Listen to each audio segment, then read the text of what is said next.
మీరు ఒక Panchayat secretary. So మీకు ఎన్ని సంవత్సరాల నుంచి పంచాయత్ సెక్రటరీ వర్క్ చేస్తున్నారు? ఆల్మోస్ట్ 6 years అయిపోయింది. ఎంతమంది సర్పంచుల దగ్గర వర్క్ చేస్తున్నారు? ఒకరే. ఒకరే. సో ఇప్పుడు ఎలక్షన్స్ అయిన తర్వాత ఒక సర్పంచ్ ఎలక్ట్ అవుతాడు. సో పంచాయత్ సెక్రటరీ, సర్పంచ్ వాళ్ళిద్దరి ఏం రెస్పాన్సిబిలిటీస్ ఉంటాయి, ఏం రోల్స్ ఉంటాయి, ఎట్లా రిలేషన్ మెయింటైన్ చేసుకోవాలి వాళ్ళిద్దరు?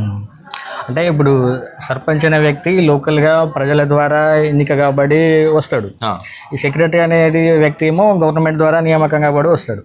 అంటే ఇద్దరు భిన్న ధృవాలు అయినప్పటికీ వాళ్ళ మెయిన్ ఏమైందంటే గ్రామాభివృద్ధి.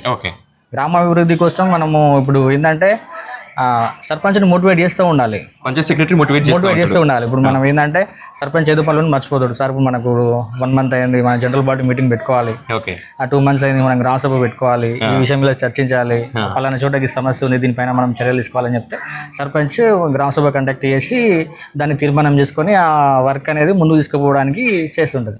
ఏంటంటే రెండు భిన్నమైనప్పటికీ కూడా రెండింటి ధ్యేయం అనేది ఒకటే, గ్రామాభివృద్ధి కోసం, డెవలప్మెంట్ కోసం కృషి చేయాలి.